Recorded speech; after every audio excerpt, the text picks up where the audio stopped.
Assalamualaikum dan selamat sejahtera. Saya Muhammad Khairi bin Abdul Jalil, merupakan pengarah sumber manusia, iaitu daripada syarikat bekas Event Sdn Bhd. Pengenalan berkaitan dengan pengurusan acara merupakan satu bidang profesional di mana wujud pelbagai karier pengurusan yang berkaitan dengan acara atau majlis. Menurut Berita 1990 mendefinisikan berkaitan pengurusan acara iaitu sebagai gabungan kemahiran berkaitan dengan perancangan, pengarahan, pengurusan bajet dan penilaian dalam konteks sesebuah organisasi, iaitu di dalam produk atau perkhidmatan tersebut merupakan definisi asal pengurusan acara.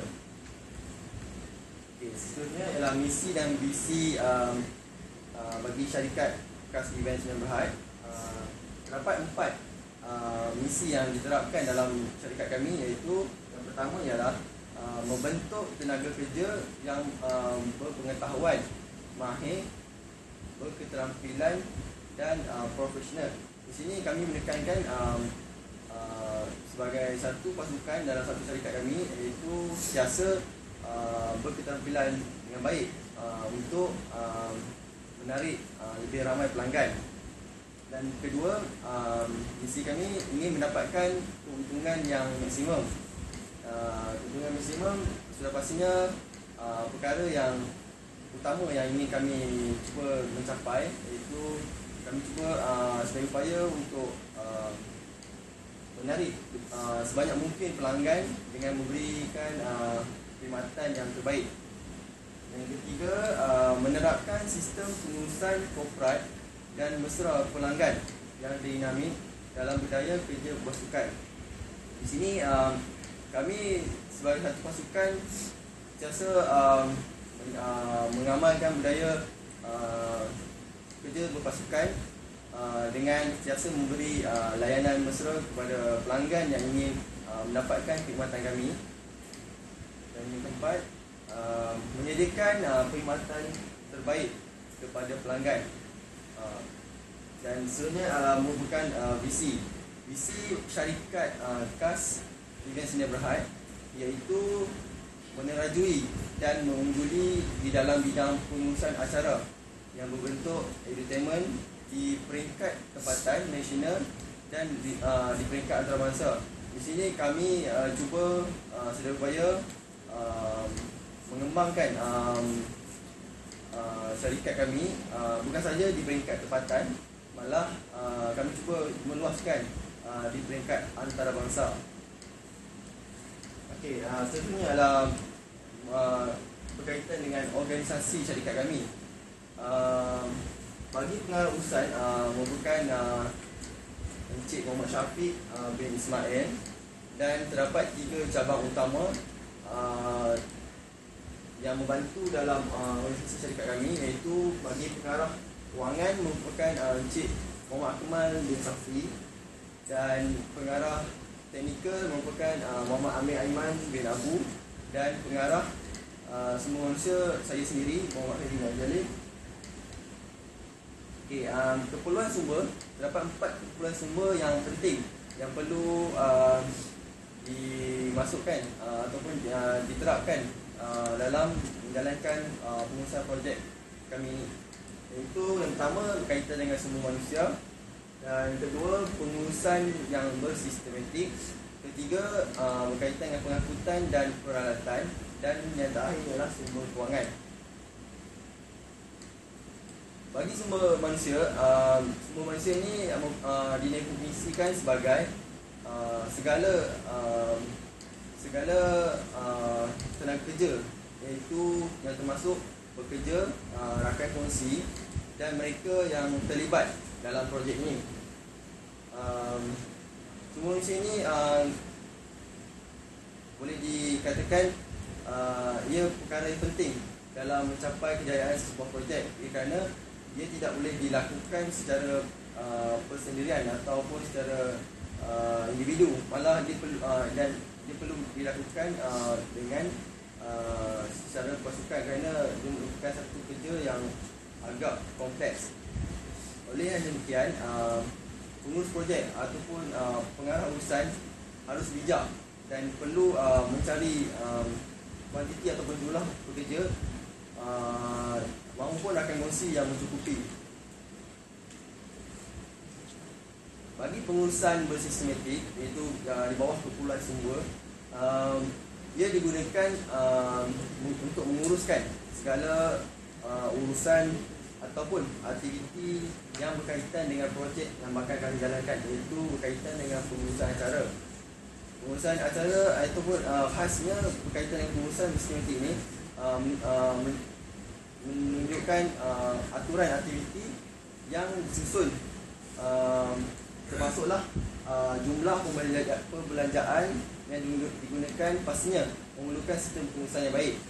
Dan yang ketiga ialah pengurusan terhadap tenaga kerja, iaitu pekerja yang juga merupakan aspek penting di bawah pengurusan bersistematik ini.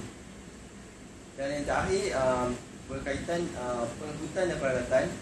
Pengangkutan peralatan ini sudah pastinya kumpulan sumber yang amat diperlukan bagi menjalankan sebuah projek, iaitu projek yang ingin dijalankan tidak dapat berjalan dengan lancar jika tanpa pengangkutan dan peralatan yang sesuai.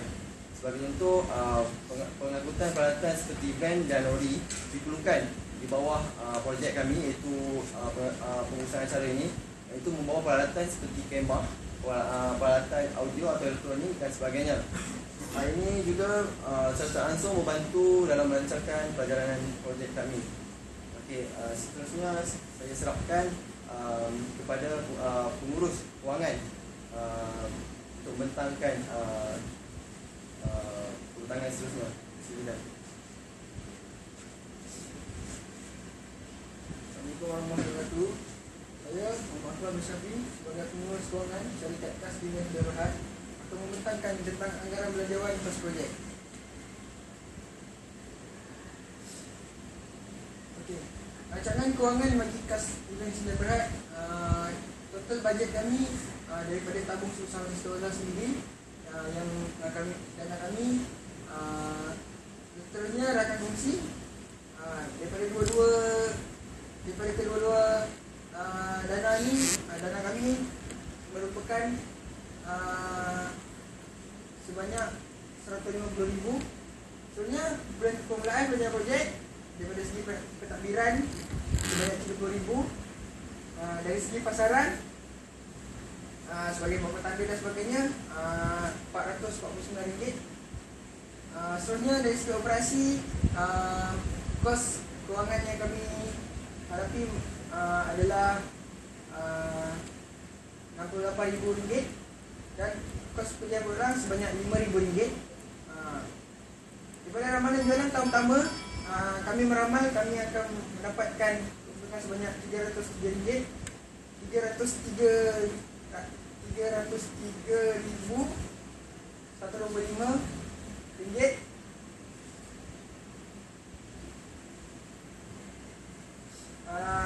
Seterusnya ditolak EPF dan SOSO sebanyak RM14,600, dan bil elektrik, bil air dan bil telefon sebanyak RM4,000.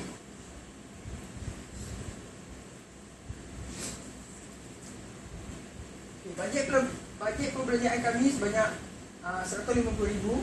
Kos perbelanjaan projek tahun pertama sebanyak RM150,000, dan kami dapat kos semuanya adalah RM123,049.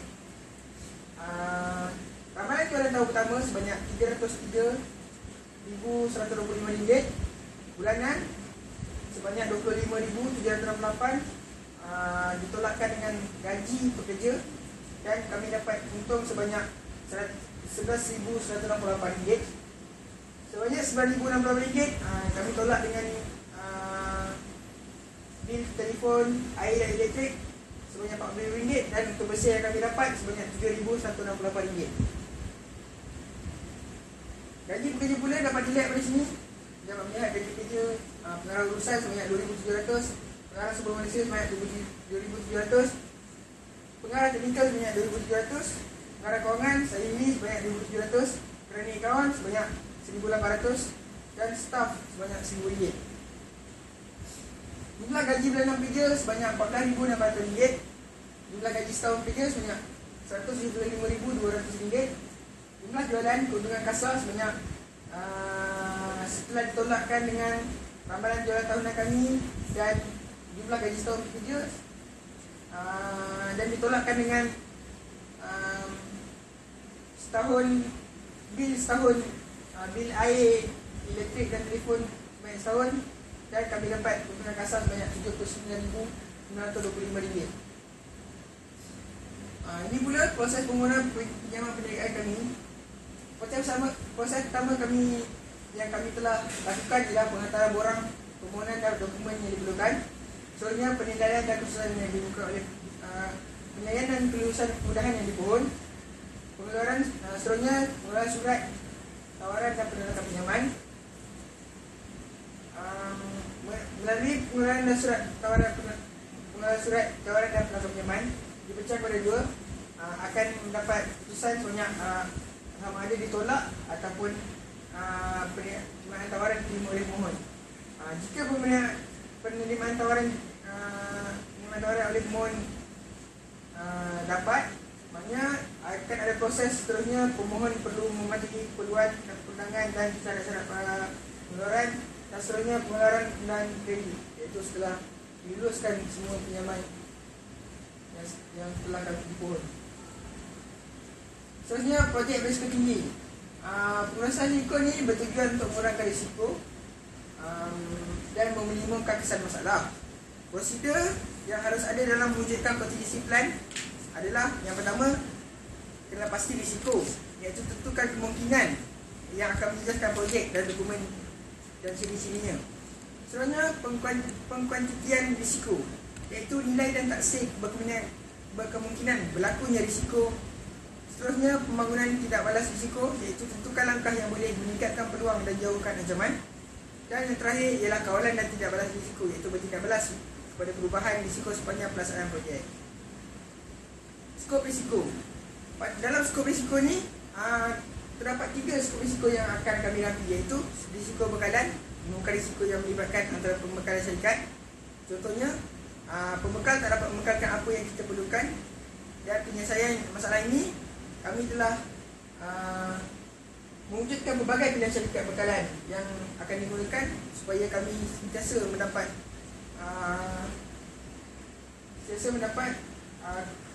keperluan dan dapat bekalan kepada setiap acara yang kami akan lakukan. Seterusnya, risiko teknikal, iaitu risiko kegagalan memastikan suatu mengikut kriteria teknikal yang betul. Sebagai contoh, dalam setiap acara yang dijalankan oleh pelanggan, masalah teknikal akan wujud. Contohnya persiapan dewan. Oleh ini kan syarikat kami telah mengupah teknik dan periksa kelayakan untuk menjadikan suatu majlis berjalan dengan lancar dan sesuai dengan kehendak pelanggan. Seterusnya ialah yang terakhir sekali, risiko telahan, iaitu risiko yang tidak tepat. Contohnya, seorang ketua menganggarkan bahawa latihan kepimpinan selama 2 minggu memadai untuk membentuk pembayaran untuk memenuhi keperluan projek. Dan seterusnya saya menyerahkan kepada pengarah urusan kami untuk meneruskan presentation ini. Baiklah, untuk seterusnya ialah kita akan melihat pada kajian pasaran untuk aktiviti syarikat keseluruhan Sdn Bhd ini, di mana di sini terdapat 3 faktor yang akan kita tekankan. Yang pertama ialah sasaran pelanggan. Sasaran pelanggan ini untuk aktiviti pengurusan acara ini terbahagi pada semua lapisan masyarakat, termasuklah kaum Cina, India, Melayu dan lain-lain lagi. Hal ini disebabkan kesemua kaum ini memerlukan khidmat pengurus acara untuk menguruskan acara yang mereka akan adakan pada masa sekarang dan juga masa hadapan. Yang kedua, iaitu faktor permintaan dan penawaran. Setelah dibuat kajian awal oleh ahli pengurus kami, didapati penyediaan perkhidmatan pengurusan acara di kawasan Bayan Baru, iaitu kawasan utama, kawasan pejabat kami, ialah amat bersesuaian disebabkan di kawasan tersebut tidak mempunyai salah satu syarikat pengurusan acara. Yang ketiga iaitu pelanggan serta penjual. Di sini kami sebagai pelanggan, kami sebagai penjual tunggal di kawasan Bayan Baru akan menjadi pilihan utama kepada penduduk kawasan setempat untuk memilih perkhidmatan kami, disebabkan terdapat seramai 141,000 orang yang menduduki kawasan Bayan Baru, dan kawasan pejabat kami berhampiran dengan kawasan perumahan serta kawasan supermarket, iaitu seperti Queensway Mall. Antara teknik kajian yang dilakukan ialah melalui segmentasi pasaran. Yang pertama, pasaran kami telah membahagikan kepada beberapa kawasan. Contohnya di Pulau Pinang kami telah memilih kawasan Bayan Baru untuk sebagai kawasan utama kami bagi mengembangkan perniagaan pengurusan acara kami. Yang kedua iaitu kawasan geografi. Kawasan geografi, kawasan Bayan Baru dipilih disebabkan tidak terdapat sebarang entiti perniagaan seperti pengurusan acara yang akan kami jalankan nanti. Dan juga di kawasan tersebut terdapat 3 jenis gaya hidup penduduk, iaitu penduduk berpendapatan sederhana tinggi dan juga berpendapatan tinggi. Yang ketiga ialah segmentasi demografi. Di sini di kawasan Bayan Baru terdapat citarasa yang pelbagai di antara penduduk yang mendiami kawasan setempat. Oleh itu, syarikat kami pengurusan acara akan menawarkan perkhidmatan yang bersesuaian dengan citarasa mereka. Yang keempat iaitu segmentasi psikologi. Di sini di kawasan Bayan Baru sebagai kawasan amnya terdapat pelbagai psikologi yang dimiliki oleh kawasan setempat. Contohnya seperti status dan juga pengaruh penduduk di kawasan tersebut. Hal ini disebabkan di kawasan tersebut terdapat penduduk yang mempunyai berpendapatan tinggi. Okey, ini adalah hasil daripada kajian yang dijalankan, di mana kebanyakan pelanggan iaitu seramai 7 orang memilih package yang biasa, iaitu package yang basic untuk aktiviti yang dijalankan, manakala yang untuk package sederhana sebanyak 8 orang dan istimewa sebanyak 5 orang. Seterusnya ditanya tentang pendapat pada responden tentang keperluan syarikat pengurusan acara ditubuhkan di kawasan Bayan Baru. Sebanyak 5 orang tidak bersetuju, manakala sebanyak 15 orang bersetuju dengan penubuhan syarikat pengurusan acara di kawasan Bayan Baru. Yang ketiga iaitu pendapat responden tentang penubuhan syarikat pengurusan acara di kawasan Bayan Baru. Sebanyak 19 orang bersetuju dengan penubuhan syarikat pengurusan acara di kawasan Bayan Baru, manakala seorang tidak bersetuju disebabkan mungkin faktor-faktor kewangan dan juga faktor lain. Seterusnya, disebabkan tiada persaingan syarikat pengurusan acara di kawasan Bayan Baru, maka di sini kami telah mengambil analisis persaingan, iaitu analisis persaingan daripada 5 Force Modified daripada James Porter, iaitu terdapat 5 faktor yang akan kami tekankan untuk mengekalkan kadar penjualan serta perkhidmatan yang kami berikan kepada pelanggan. Yang pertama iaitu pembeli. Di sini pembeli menekankan satu impak yang berkesan. Contohnya, semakin banyak produk ataupun perkhidmatan yang ditawarkan, maka semakin banyak kuasa pembeli untuk memilih serta membuat penilaian tentang produk yang akan mereka gunakan.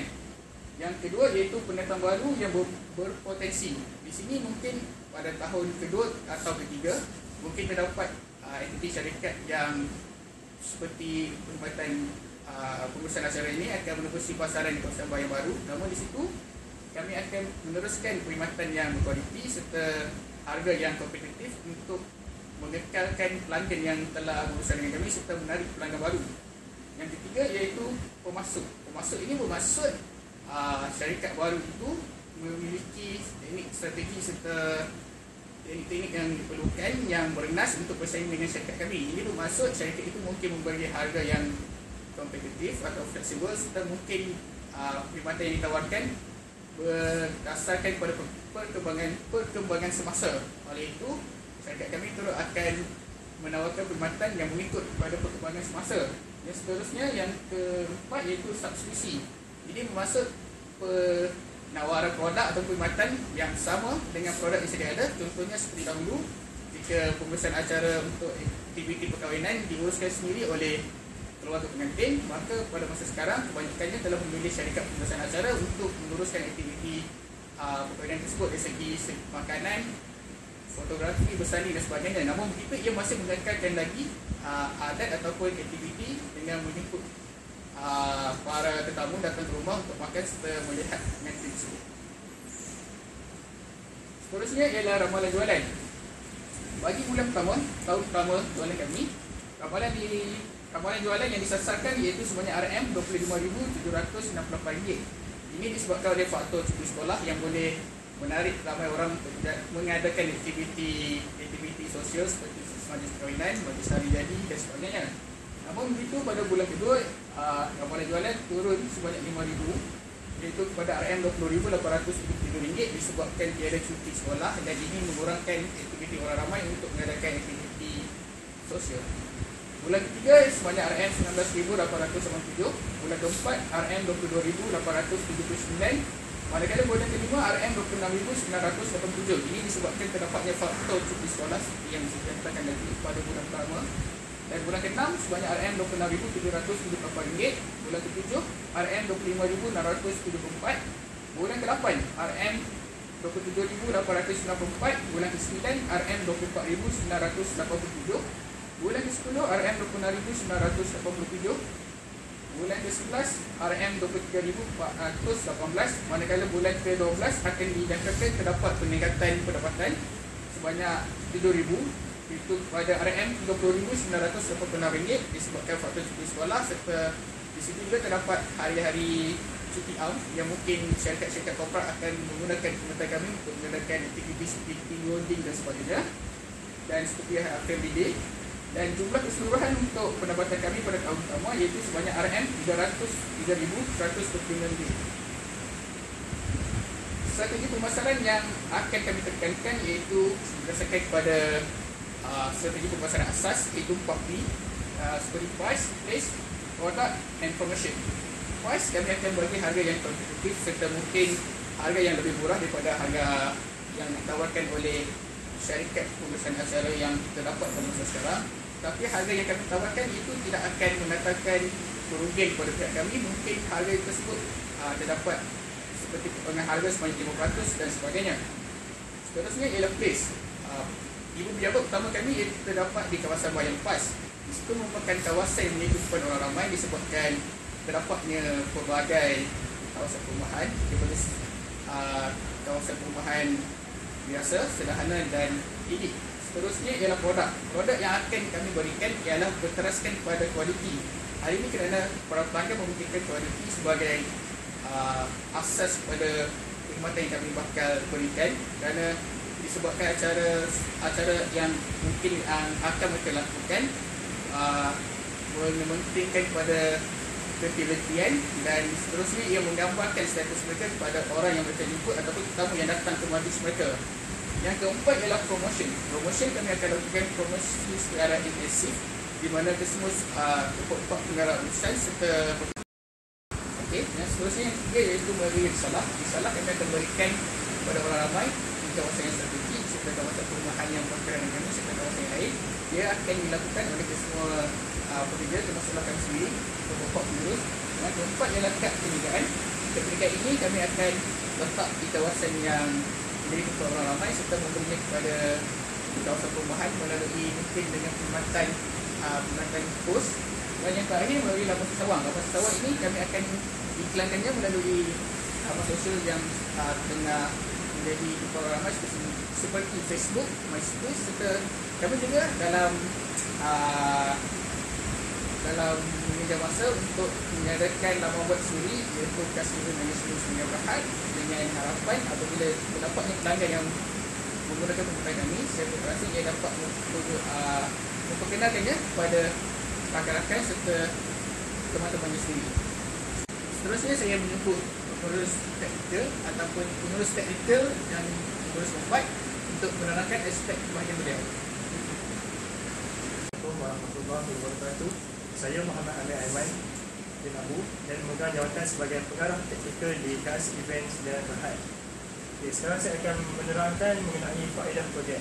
Yang pertama, projek ini memberi faedah kepada sosial dan ekonomi negara. Okay, apabila projek perkhidmatan pengurusan acara ini disediakan, hal ini dapat memberi faedah yang lumayan kepada penduduk dan juga kepada negara.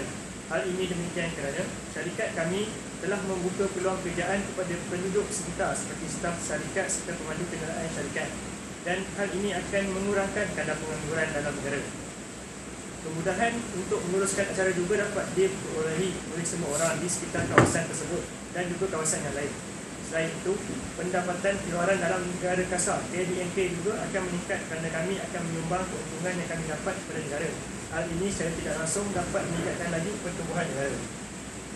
Selain memberikan faedah kepada sosial dan ekonomi negara, projek ini juga turut memberi pelbagai faedah kepada syarikat yang mengusahakannya. Antara faedah yang diperolehi oleh syarikat ini ialah ia dapat memberikan keuntungan kepada syarikat kami. Projek ini juga memberikan pengalaman yang tidak boleh dilupakan kerana ia mengajar kami bagaimana untuk menguruskan sesuatu urusan projek yang boleh memberi keuntungan yang tinggi kepada kami. Pengalaman yang diperolehi ini dapat digunakan untuk memajukan syarikat bagi meluaskan perniagaan ke satu tempat. Seterusnya ialah pemilihan lokasi. Okey. Pemilihan lokasi yang tepat memainkan peranan yang penting bagi memastikan perniagaan yang diusahakan akan mendapat sambutan dan terus maju. Antara tempat-tempat yang dipilih berpotensi tinggi untuk dijadikan kawasan untuk memudahkan perniagaan ini adalah di kawasan persiaran Bayan Indah, Bayan Baru, Pulau Pinang. Jarak di antara kawasan ini dengan pusat bandar Jostar adalah sejauh 17.3 km. Kawasan sekitar persiaran Bayan Indah ini terdapat kawasan perumahan elit, iaitu golongan-golongan yang berpendapatan tinggi dan sering menggunakan khidmat pengurusan acara dalam apa-apa majlis yang mahu dilakukan. Tetapi hal ini tidak bermakna bahawa golongan yang berpendapatan sederhana tidak boleh atau tidak mampu untuk mendapatkan perkhidmatan ini. Tetapi golongan berpendapatan tinggi ini akan menjadi antara pelanggan yang kerap menggunakan perkhidmatan pengurusan acara. Okey, seperti yang kita lihat ini adalah tapak bangunan pejabat projek kami.